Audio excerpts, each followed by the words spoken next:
Tonight we are looking at the 13th chapter of John. Got my 5 sections again. I'm going to read them out as we go through. So section 1, we're looking at verses 1 through 5, and that is Jesus washes the disciples' feet. So now, before the feast of the Passover, again a great timeline. John offers us another timeline, which is awesome. Thank you, John. When Jesus knew that his hour was come, that he should depart out of this world unto the Father, having loved his own which were in the world, he loved them unto the end. And supper being ended, the devil having now put into the heart of Judas Iscariot, Simon's son, to betray him.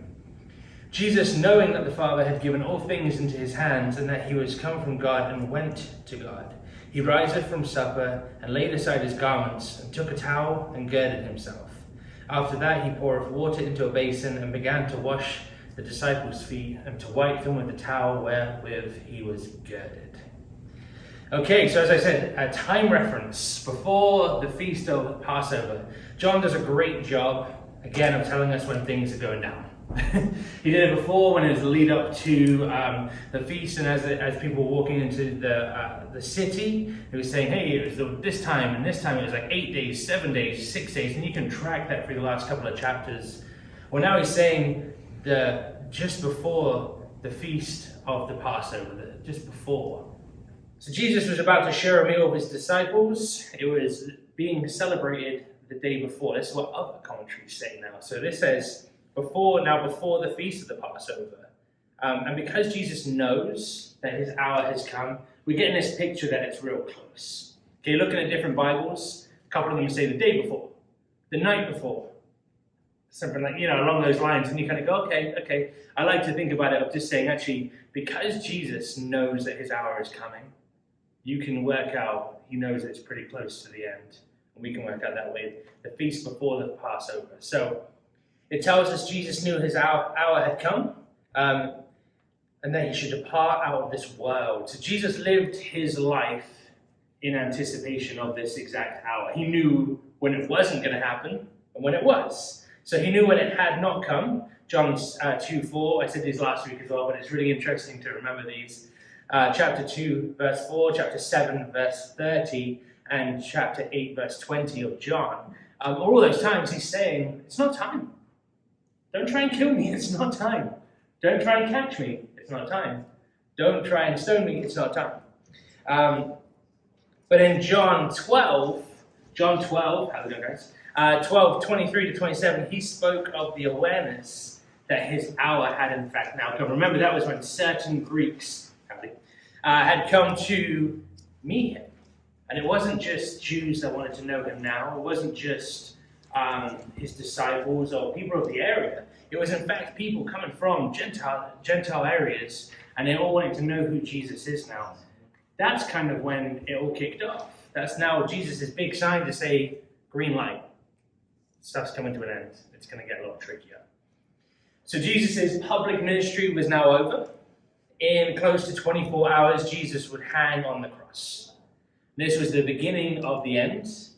And Jesus chose to use these last precious hours to serve and prepare his disciples. And that's a really beautiful thing to think about. He's not just running off. He's not going to do his other thing. He's not running out there to have personal time up on the hill praying to the Father, which he could have done. That's never a bad thing. Instead, he's thinking, I want to spend time with my disciples. I want to spend time with them. And not only am I going to spend time with them and eat food with them, I am going to wash their feet. I'm going to wash their feet. Then we have this section right here. Jesus knew that his hour has come, that he should depart out of this world unto the Father. So Jesus could only depart from this world through the cross. That was the way that this was meant to happen. This is still verse 1. And it was close. God's will was really close to being done. All the plans that Jesus must have had or that he thought of, and hey, I want to do this, and I want to go on a vacation. And no. He was just there to do the will of the Father. He was just there to glorify God. And even in the sense of the death on the cross, it's not a nice way to go. But he knew that was the only way that he was going to get out of this world. And Jesus, instead of working out a way around this, instead of feeling down, instead of feeling like, woe is me, He spent time with his disciples. He equipped them more. He showed them by an example of love. Of love. And it says just after, depart out of this world unto the Father. So this is kind of the last section here. Having loved his own which were in the world, he loved them to the end. So having loved, Jesus loved his disciples. He had a love for the people around him. He cared, he taught, he led them, and spent time with them. In this Gospel of John as well, you can rewind a little bit. He took compassion on a lot of people.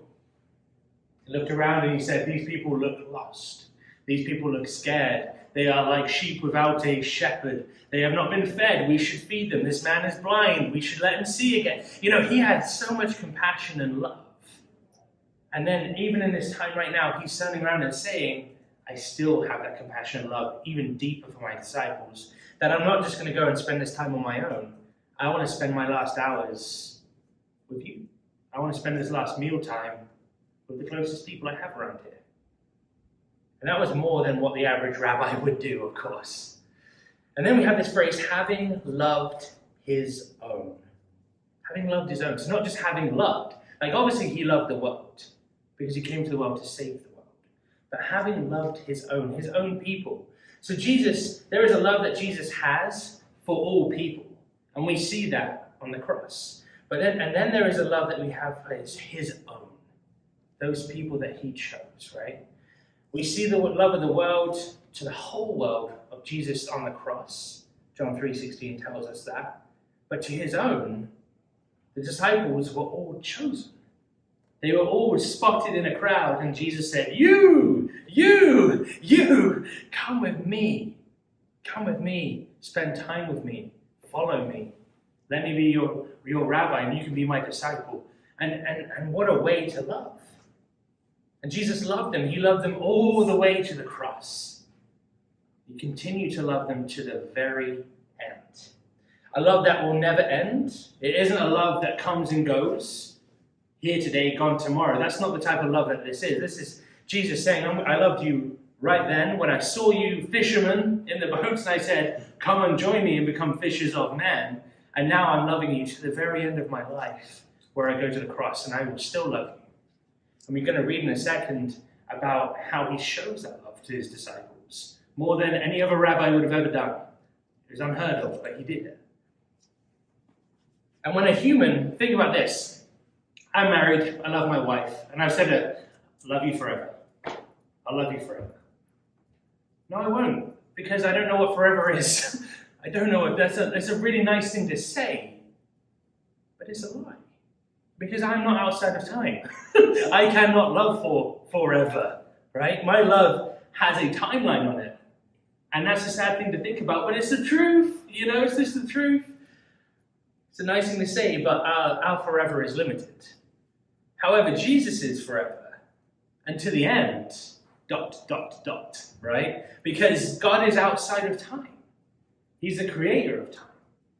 We know that he put all the stars in the sky. He created night and he created day. He created land, he created sea. We can read all that in Genesis and we can go in depth if we wanted to. But the point is, God's love will last forever. And it's the only love that will last forever.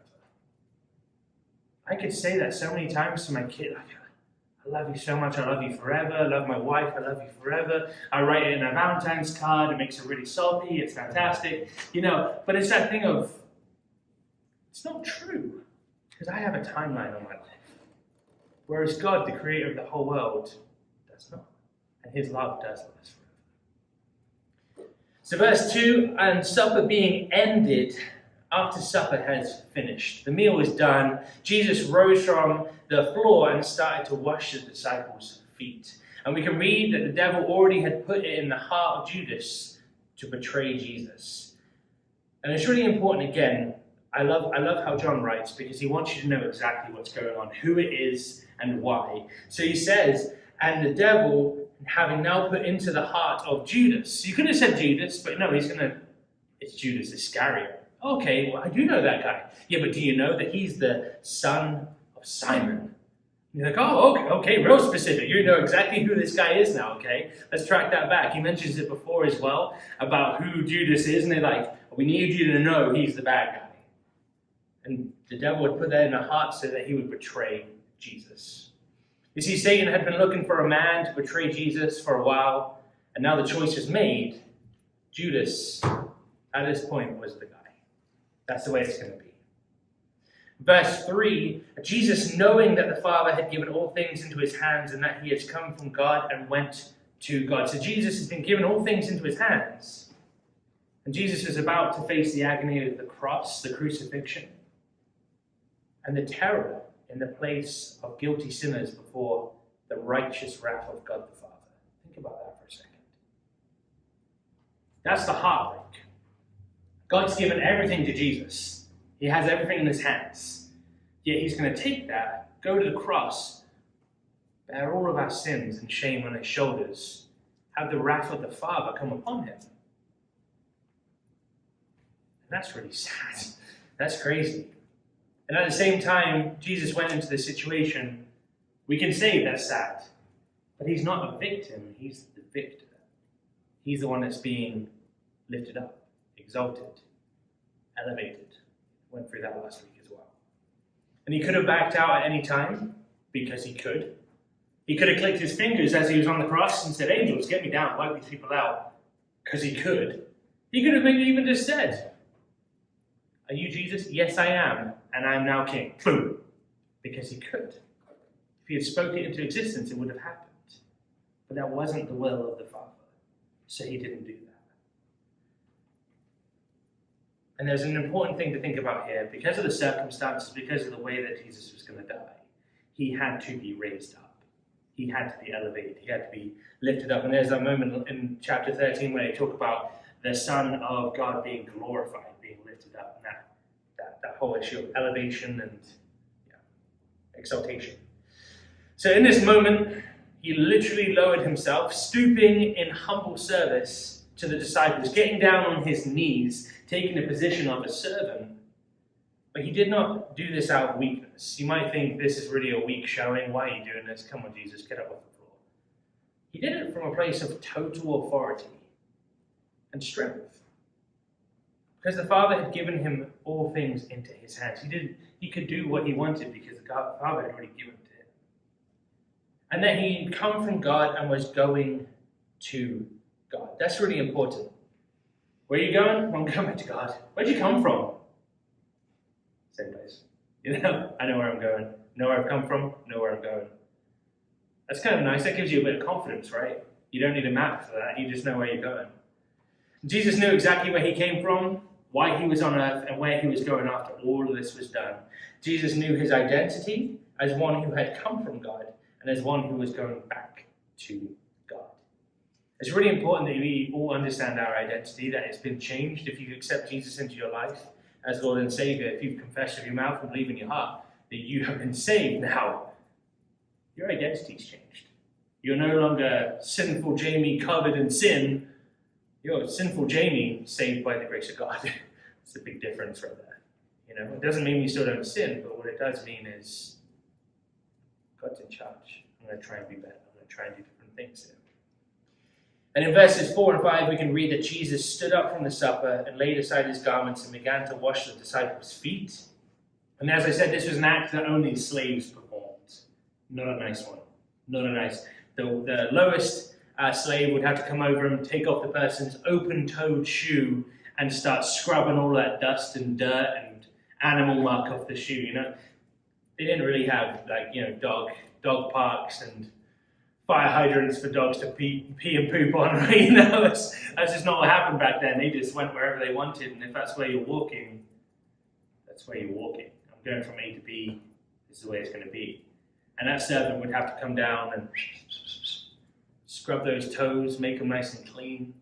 So, at this point, Jesus could have been focusing on the cross, but in fact, he was looking at how he could serve his disciples. You could be thinking about the finish line, but he's not there. He wants to serve his disciples instead. This was an act, an example of Jesus loving them to the very end. This was an extreme act of servanthood. And Jesus went around the table, washing and drying the feet of the disciples. And it was a dramatic scene. It tells you that he uses the garments that were on him to dry their feet. What does that tell you about what Jesus is going to put on? He's taken off his outer robes. He's got his garment underneath. He's tied a towel around his waist. He's girded himself. He's ready to go, so he's not dragging his own stuff around the floor. He can get on his knees easy. But then he's going to be wearing those during the trials. He's going to be wearing them all the way up to the beatings and the other people's feet. That mess, that stink, that whatever it is. It tells you more about who Jesus is. He loves. He's sacrificial. He's a servant. In Luke 22:23, it tells us that the disciples came into the room questioning each other about who was the greatest. In this instance, this is the crossover here. The amazing thing about this scene that's been set here is Jesus is the greatest, right? And still is the greatest. In that room, he was the greatest. In this world, he is the greatest and will always be the greatest. Don't ask who the best is when you have him right in front of you, right? Section 2, we have Simon Peter says no, verses 6 through 17. So verses 6 through 17, then cometh he to Simon Peter, and Peter saith unto him, Lord, dost thou wash my feet? Jesus answered and said unto him, What I do thou knowest not now, but thou shalt know hereafter. And Peter saith unto him, Thou shalt never wash my feet, Jesus. And Jesus answered him, If I wash thee not, thou hast no part with me. And Simon Peter saith unto him, Lord, not only my feet, but also my hands and my head. Jesus saith unto him, He that is washed needeth not save to wash his feet, but is clean every whit, and ye are clean, but not all. It's getting kind of confusing with the KJV kind of thing here, but basically if you're clean, you're clean. You just need to wash your feet, because that's the only bit that's not clean, right? If I've saved you, you're clean. Don't worry about it, let me wash your feet. But he knew who should betray him, therefore he said, Ye are not clean. Verse 12, so after he had washed their feet and had taken their garments and was sat down again, he said unto them, Know ye what I have done to you? You call me Master and Lord, and ye say, Well, for so I am. 14, if I then, your Lord and Master, have washed your feet, ye also ought to wash one another's feet. For I have given you an example that you should do as I have done to you. And verily, verily, I say unto you, the servant is not greater than his Lord, neither he that is sent greater than he that sent him. And if ye know these things, happy are you if you do them. So verse 6, the first thing that happens here is Peter walks up, he comes to Simon Peter, and Peter says, Lord! And the Greek meaning of this word, Lord, is ruler or master, so at least Peter's getting the title right. Okay? He asks some questions here, which are good questions to ask. But Peter always has a way of getting, putting his foot in his mouth a little bit here. Peter is using at least the correct terminology or, reference to who Jesus is. Jesus is ruler. He is master. Jesus is God. And verse 8, Peter tells Jesus, You shall never wash my feet. So he went from saying, Jesus, what are you doing, man? Are you going to try and wash my feet? And then Jesus says, Yeah. But what you don't know about what I'm doing right now, you'll know in the end, because you've got to get to heaven. This is symbolism for that. And Peter says to him, Well, you're not touching my feet. Maybe he was thinking Jesus is just too good to wash my feet. Like, why would my rabbi wash my feet? And this must have been an uncomfortable thing to see. Your teacher, your rabbi, your master, your God, on his knees washing just average disciples' feet. I get what Peter's saying here, because I would have been the same of like, you shouldn't be doing this. Someone else should be doing this. You're who you are. Don't lower yourself. Don't do that. But what Jesus was doing was just so much more important. And Jesus' response is truly important, right? If I do not wash you, you have no part with me. That's the second part of verse 8 there. If I wash thee not, thou hast no part with me. Peter had to accept this from Jesus. You have to, otherwise you don't have a part with me. You're not with me. If I can't clean you, if I can't wash you, you're not with me. Have you ever been washed? No, not truly. Jesus is offering that washing right there. And Peter preached the good news of the kingdom of God. Peter did a good job. Peter cast out demons in Jesus' name, but he still needed his feet washed, right? Peter saw Jesus transfigured in his glory together with Moses and Elijah. An amazing spiritual experience, right, on top of the mount. But he still needed his feet washed. Peter still needed that. And then think about Peter. Peter's own feet walked across the top of the water towards Jesus. He was faithful enough to step outside the boat. Then he started sinking. Yet he still needs his feet washed, right? We all need our feet washed. That's the difference. That's what I'm trying to say here. The foot washing was a powerful lesson in humility, but also servanthood. A lowering of yourself, right? But it also tells us the sad truth that Jesus has no fellowship, no connection with those who have not been cleansed by him. And that's the truth. You have to accept it. But pride is a really hard thing. It's a dangerous thing. Imagine if Peter had insisted that Jesus does not wash my feet. He does not touch my feet. In fact, I will carry on from the feet washing here, and I will wash everyone else's feet. Not only would he have taken away that blessing, not only would he have messed up that opportunity for Jesus to be able to serve him, but also he would have messed up anyone else's feet that he had washed and not allowed them the cleansing touch of Jesus. You're risking a relationship with Jesus if you are unwilling to accept his cleansing touch.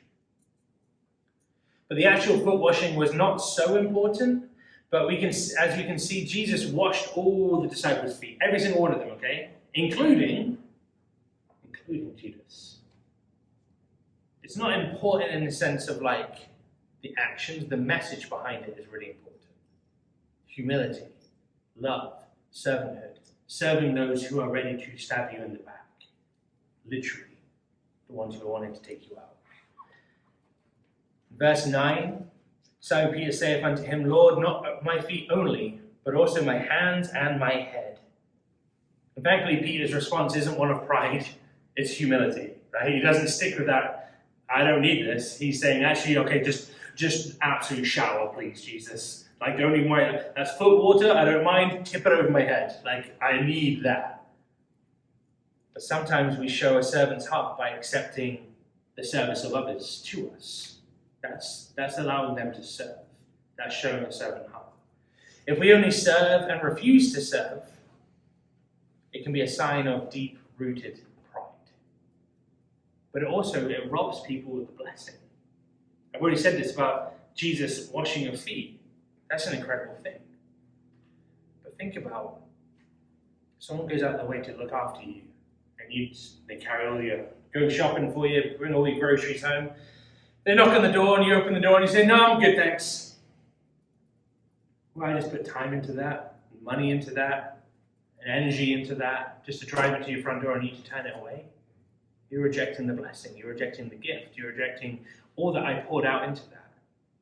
That can happen. It's a real amazing thing to be able to turn around and say, thank you, and bless the person who's blessed you. Verse 10, Jesus saith unto him, He that is washed needeth not save to wash his feet, but is clean every whit, and ye are clean, but not all. Whoever is clean only needs to wash their feet. That's the bit that's been hitting the dirt, right? You're clean all over else.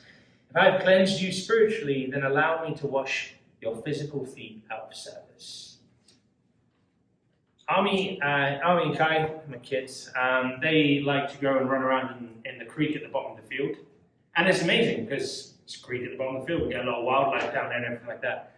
But amazingly enough, they go in, sparkly clean, and they come out and it's up to their knees. Just disgusting, like swamp water type of style stuff. Mud all the way up to their knees. And it's that thing of being like, the only place that's dirty for them is their feet. Their legs are over there. So you hose them down in the shower and they'll be fine. You know, it's good. Like the rest of them is clean. The bit that's hit the dirty part is their feet. The bit that's hit the world, the sin, is their feet. Right? And you can see it. Jesus is saying here, like, I've cleaned you head to toe. The bit that's hitting this sinful earth, your feet, are the things I'm trying to pay attention to right now. And I'm trying to serve you there. That doesn't mean that your feet are absorbing sin from the world or anything like that. But I think what Jesus is trying to say is like, allow the things that you don't even think about to be cleaned by me. Allow your feet, the worst things that people don't want to touch, allow them to be cleaned by me so that you can be clean indeed. And the cleansing from Jesus takes away the need for ritualistic cleansing as well. It takes away from all those things that people go to the temple and they wash their hands for 20 minutes, they shave their heads, they do all the things. And Jesus is saying, this is cleansing that gets rid of all of that. This is cleansing that overtakes all of that. No more do you need to do that. You don't have to worry about that anymore. And then he ends it by saying, but not all. You are clean, but not all. In verse 11 it says, for he knew who should betray him, therefore said he, ye are not all clean. So Jesus knew now who was going to betray him. And that is why he said, he can say that someone here is going to do this. And verses 12 to 17 is this amazing example, amazing moment where Jesus is trying to teach his disciples again. Jesus' entire life was a lesson and an example to the disciples of how to live. How to teach, how to care, how to love, how to do, how to serve. All the things, right? But here in this section of scripture, he felt it really important to specifically draw attention to the lesson of what just happened about washing feet. Jesus recognized and encouraged the commitment of the disciples to him. He was their teacher, and he was their Lord, and in this sense, they had no other teacher or Lord. Like they only had him. And Jesus then told them that they should be willing to wash each other's feet. That's going to be like the hardest part for me here, right? So it says here, verse 12, so after he had washed their feet, he'd taken his garments and was set down again. So he's come back off of his knees, he's gotten himself dressed with his outer robe again, and now he's sat back down again, or maybe gone back to that laying down pose they did with those low coffee tables they used to dine off of, right? Real relaxing, okay? And then he says, do you know what I've done for you? You call me Master, you call me Lord, and so I am. I am, by the way, I love this. It's a throwback to the Old Testament. I am who you say I am. I am. Moses in the burning bush, right? I am that I am. And then it says 14, if I then, your Lord and Master, have washed your feet, if I have come down from being Lord and Master all the way up here, and have come down to wash your feet to this position down here, you ought to do that as well. But the whole point here is that Jesus is saying you've got to be willing to serve like I serve. You've got to be able to go to the widows and the orphans and the blind and the hungry and serve how I serve. And the amazing thing is, for the disciples, they've just been fed. The disciples, they're not poor. They have everything in common, right? The disciples, they're being taught well. They have a place to lay down, relax and recline with their master. They're getting to see all these amazing miracles. They're not blind. They're not sick. They have no great need. So he's saying the way that I can serve you right now, the only way that I can really serve you is we've been walking a lot. There's a lot of crud on your feet. Let me take care of that. And he's saying if I do that for you, then you have to do it to others as well. You have to show the humility and sacrificial love to one another. And this was and is true to each and every follower of Jesus Christ. Anyone who calls Jesus Lord, anyone who calls him God, anyone who calls him teacher, but even more so for anyone who wants to be or desires to be a leader among God's people. In verses 15 to 17, Jesus tells us the importance of humble service. For I have given you an example that you should do as I have done to you. Verily, verily, I say unto you, the servant is not greater than his Lord, neither he that is sent greater than he that sent him. If you know these things, happy are ye if you do them. Jesus was far more than an example to the disciples. And they needed more than an example. They needed a physical being in front of them, and that's exactly what they had, right? That's why they were able to know what they knew and believe what they believed, because he was right in front of them. But there are too many of us who accept Jesus as Savior, but then do not follow the example he sets in our lives. Right? A servant is not greater than his master, nor is he who is sent greater than he who sent him. If Jesus, who is our master and who sends us, if this Jesus humbly served in this way, it is so much more appropriate for his servants, us, the people who are sent by him, to do so as well, right? We have to serve the way he does. Okay? And if you do know these things, if you understand these things, then you will be blessed if you do them. 17, if you know these things, happy are ye if you do them. There'll be joy, there'll be happiness right there. Again, receiving the blessing of serving someone. But then leads to section 3. Jesus identifies his betrayer. Bum, bum, bum. Verses 18 to 30. So we have, I speak not of you all, I know whom I have chosen, but that the scripture may be fulfilled. He that eateth bread with me have lifted up his heel against me. Now I tell you before it come, that when it has come to pass, ye may believe that I am he. Verily, verily, I say unto you, he that receiveth whomsoever I send receiveth me. And he that receiveth me receiveth him that sent me. There's a lot of this right here about receiving and receiving. When Jesus had thus said, he was troubled in spirit and testified and said, Verily, verily, I say unto you, that one of you shall betray me. Then the disciples looked to one another, doubting of whom he spake. Now there was leaning on Jesus' bosom one of his disciples, who Jesus loved. Simon Peter therefore beckoned to him that he should ask of he who it should be of whom he spake. He then lying on Jesus' breast saith unto him, Lord, who is it? Lord, who is it? And Jesus answered, He it is to whom I shall give a sop when I have dipped a little bit of bread, right? And when he had dipped the sop, he gave it to Judas Iscariot, the son of Simon. And after the sop, Satan entered him. Then said Jesus unto him, That thou doest, do quickly. Now no man at the table knew for what intent he spake this unto him. But some of them thought, because Jesus had the bag, that Jesus had said to him, Buy those things that we need for the feast, or that he should give something to the poor. He then, having received the sop, went immediately out, and it was night. So I know who I have chosen. I know who I have chosen. It's verse 18. When Jesus chooses a person, he knows them. That's what he's saying right there. He knows you. He knows me. The sad part is he knows everything about me. All of it. He knows everything about you. All the good, all the bad, all the ugly, all the stuff you try and hide, everything.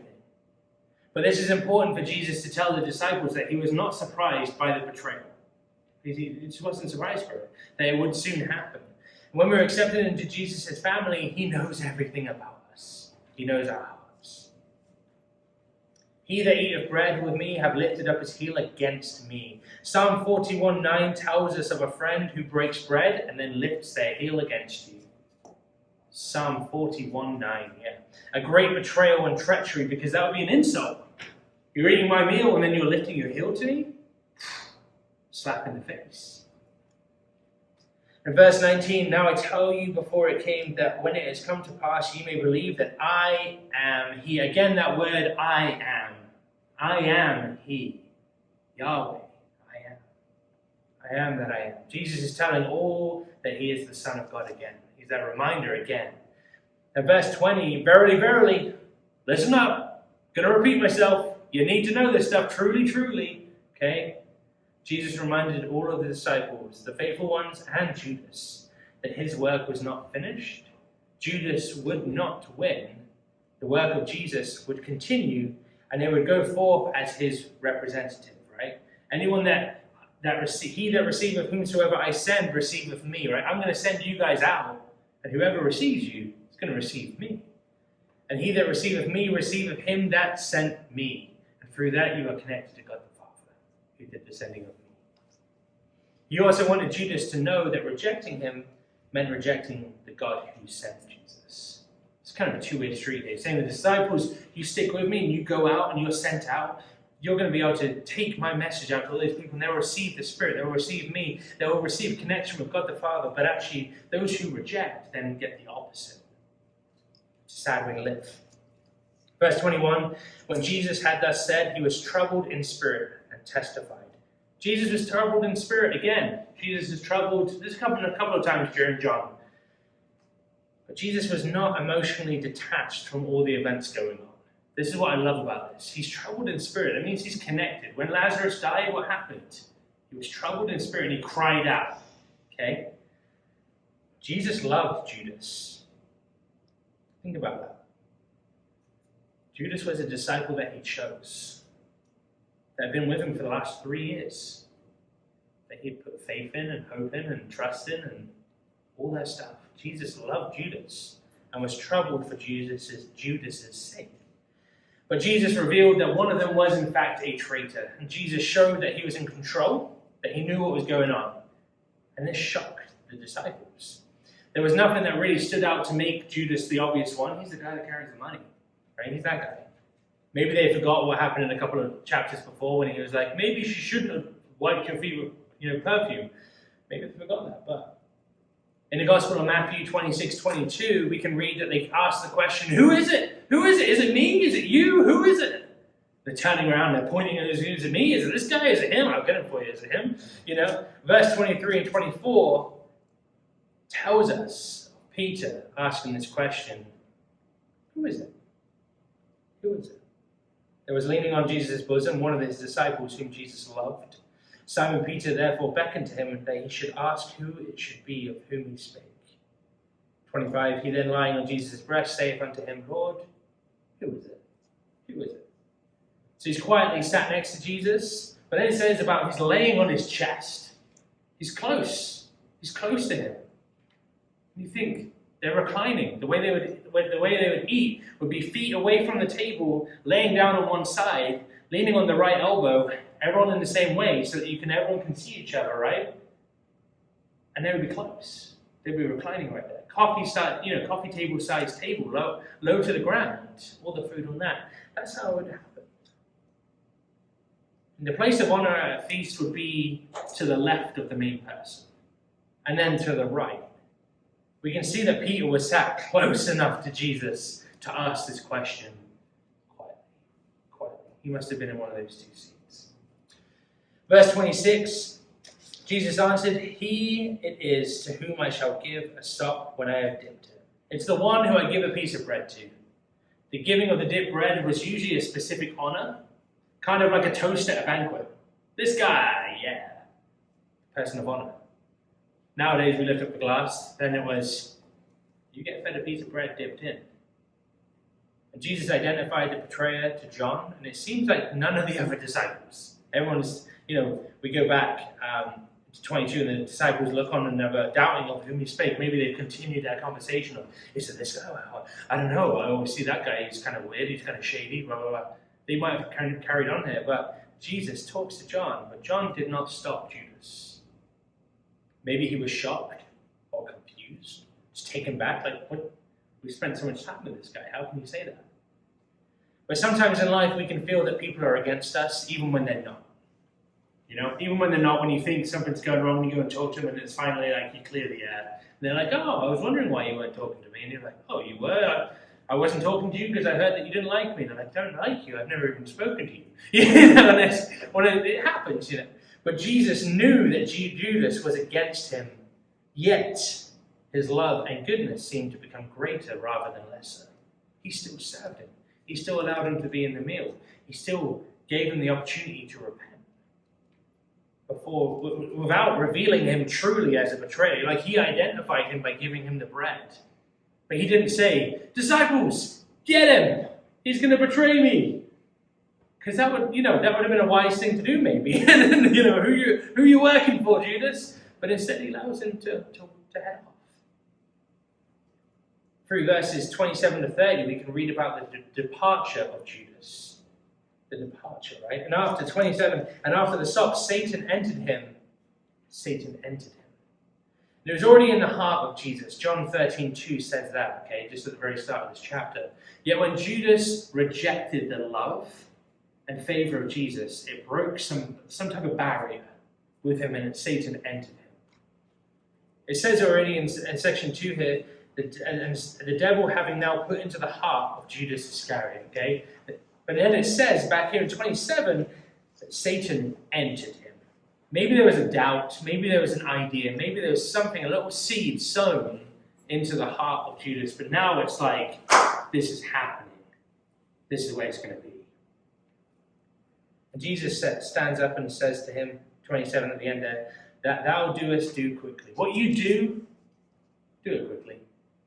What are you going to do, Judas? Go and do it. Get it done. Judas was way past any appeal to conscience or to heart now. Jesus recognized that. He decided now to reject Jesus and to betray him.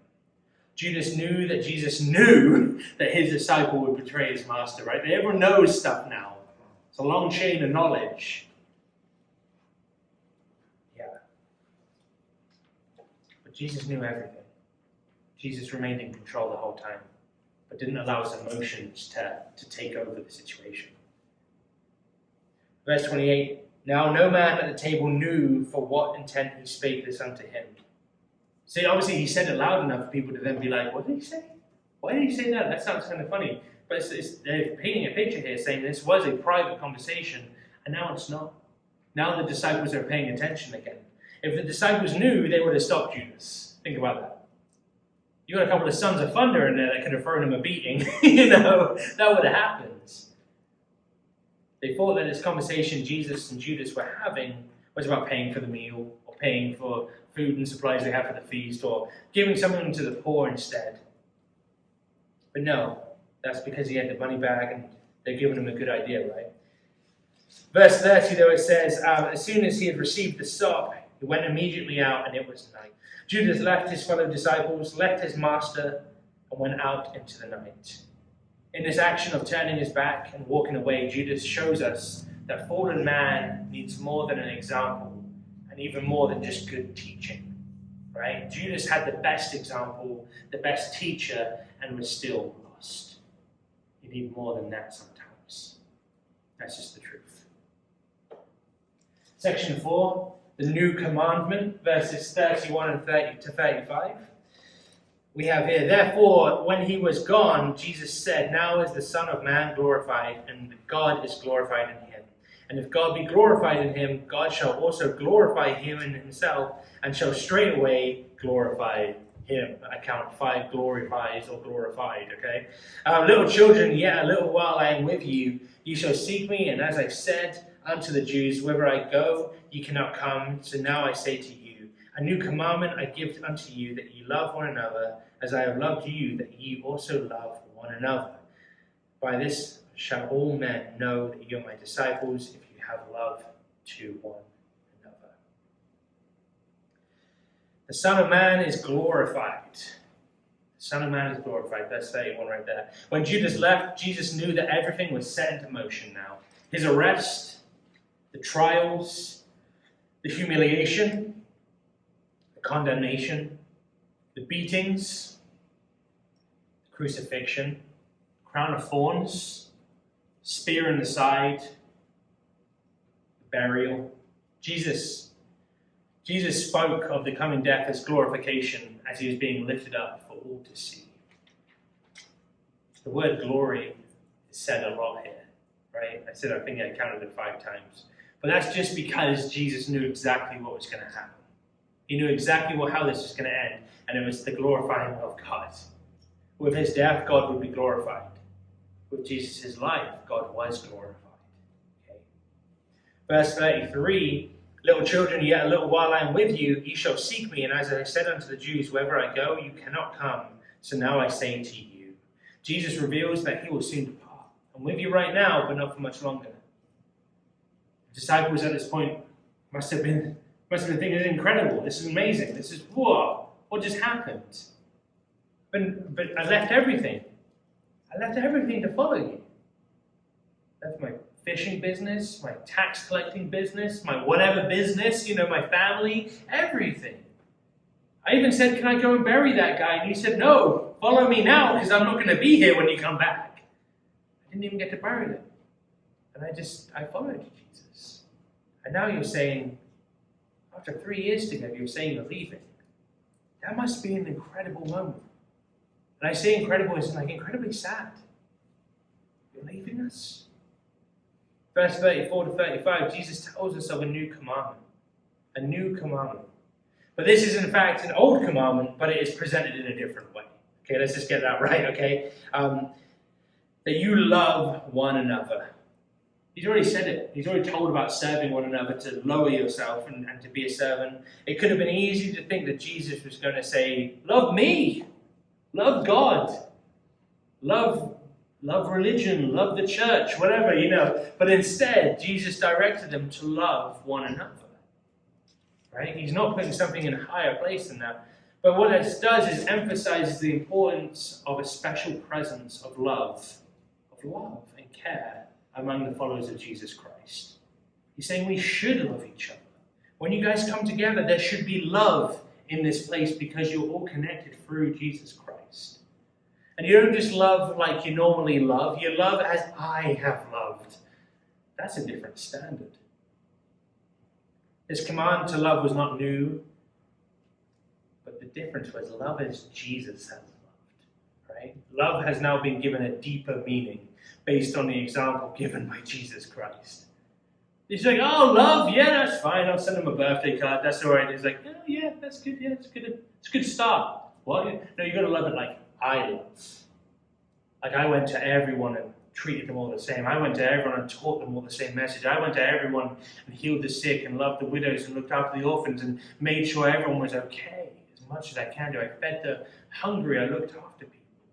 That's how you love. So no birthday card then. Or maybe a birthday. But you got to love like Jesus loves.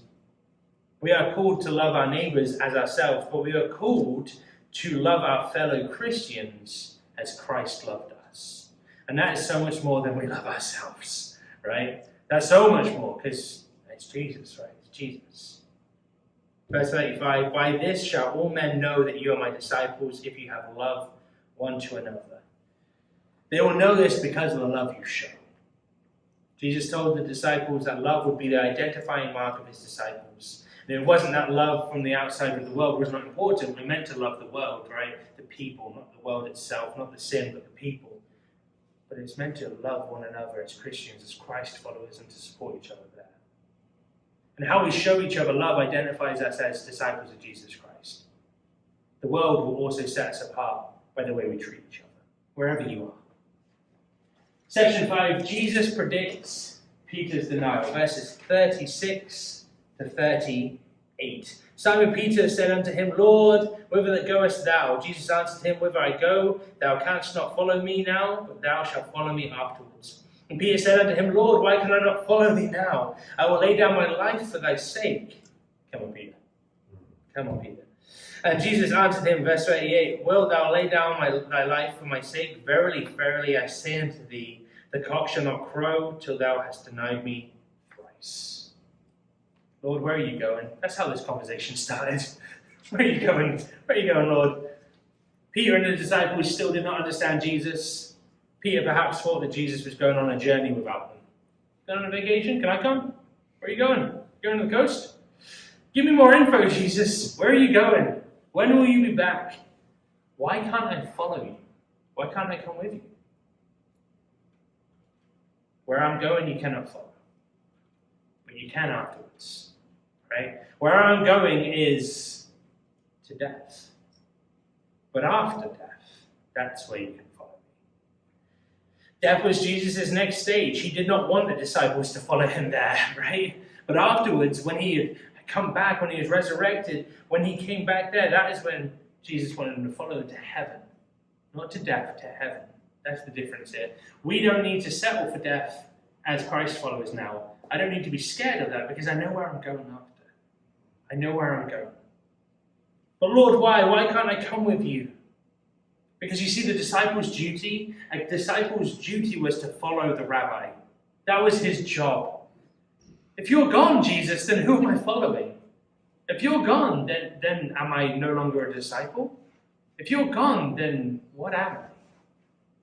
I can see Peter's sadness. I can see the frustration because it's everything that he is now suddenly changing. A truly committed disciple would follow wherever the teacher went. So Peter's question wasn't necessarily a bad one. But humans are emotional. They are. So Peter's response to Jesus is an emotional one. I'll die for you, Jesus. I'll be there in the end.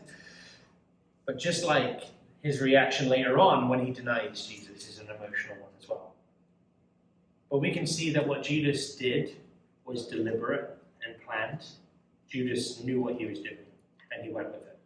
Peter's denial of Jesus in a few chapters' time was emotional. It was a reaction. Maybe you could even say it's an accident. But Jesus has predicted it, so we know it's going to be true. Peter's denial was terrible, but it was not the same as what Jesus did, right? It's not the same. And Peter confidently said that he would follow Jesus and even die for him. Yet when the test came, he could not stand at being laughed at for Jesus' sake. To Peter, a servant girl's tongue was sharper than an executioner's sword. And that's just the truth. And before the next morning it says, "For the cock shall not crow till thou hast denied me 3 times." This denial was burnt into his memory. We can see this with Peter as well. It stuck with him. When Peter preached in Acts 3:14, he charged everyone that he was talking to about denying Jesus. Do not deny Jesus. He went for him, right? And towards the end of his life, he described some dangerous men as those who have denied the Lord. That's in 2 Peter 2:1. But Peter understood after he did the act.